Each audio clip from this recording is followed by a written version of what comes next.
2025 সালের আইন শৃঙ্খলা বাহিনীর আমি বাকলিয়া থানাকে দোষ দিব, আমি সম্পূর্ণ বাকলিয়া থানাকে দোষ দিব।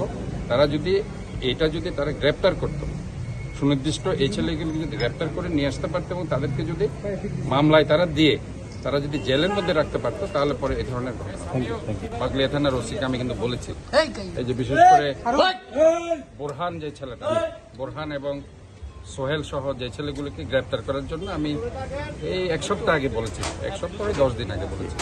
কিন্তু আমার মনে হচ্ছে বাকলিয়া থানার যারা দায়িত্বে আছে তাদের গতিবিধি এবং ওসি সহ যারা কর্মকর্তা আছে তাদের ব্যাপারে আমার যথেষ্ট প্রশ্ন আছে। তারা আদৌ এখানে ভালো কাজ করছে কিনা। আমার মনে হচ্ছে তারা আওয়ামী লীগের কোনো না কোনো ঊর্ধ্বতন কর্মকর্তার পরামর্শে এই থানা চলছে। আপনি তো আগেও পোস্টারগুলো নামিয়ে ফেলার কথা বলেছিলেন। পোস্টারটা আমি বলেছি, ব্যানারও বলেছি, শুধু এটা না, তাদেরকে গ্রেপ্তার করার জন্য আমি পুলিশ কমিশনার সাহেবকে বলেছি। আমি একদম আপনাদের বলছি, পুলিশ কমিশনার সাহেব ওসিকে বলেছে, কিন্তু ওসি কেন জানি তাদেরকে গ্রেপ্তার করছে না। আমি বলেছি যদি আমার দলেরও কেউ যদি তাদেরকে শেল্টার দিয়ে দরকার হলে তার বিরুদ্ধে ব্যবস্থা নাও, তাকেও গ্রেপ্তার করো, এটা কিন্তু ওসিকে আমি বলেছি।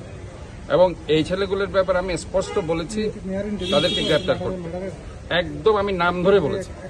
আজকে আমি মিডিয়ার সামনে বলছি, আজকে যদি ওই গ্রেপ্তার করতো 10-12 দিন আগের আরেকটি ঘটনা তারা ঘটিয়েছিল। একটা বাসে আমাদের যুব দলের ছেলেদেরকে তারা সেখানে অ্যাটাক করেছিল, তারা পিকনিকে যাচ্ছিল এবং তাদেরকে ধরে জেলে দেওয়া হয়েছে, থানায় দেওয়া হয়েছে, থানা থেকে তারা পরে জামিন পেয়ে গেছে।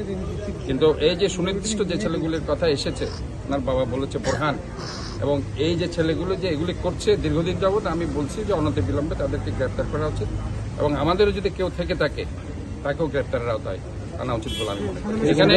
এখানে সন্ত্রাসীদের কোনো দল নেই।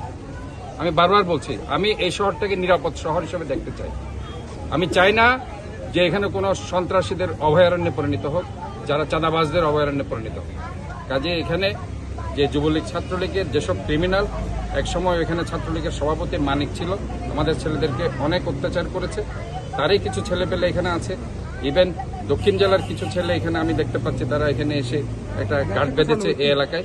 এবং এই অ্যাক্সেস রোডে আগেও একটা ঘটনা ঘটেছে, আপনার মার্ডার হয়েছে এবং আজকে এখানে হয়েছে। আমি বারবার ইভেন কালকে আমার মনে হচ্ছে যে পুলিশ কমিশনারকে আমি জিনিসটা বলি, কারণ কিছু ছেলে আমার কাছে এসেছিল, তারা বলছে যে এখানে গন্ডগোল হতে পারে, এখানে বেশ উত্তেজিত পরিবেশ। আমি পুলিশ কমিশনার সাহেবকে বলেছিলাম ফোন করে যে তাই ওই অ্যাক্সেস রোডের ব্যাপারটা নিয়ে, এবং আমি বলছি এই ছেলেগুলিকে গ্রেপ্তার।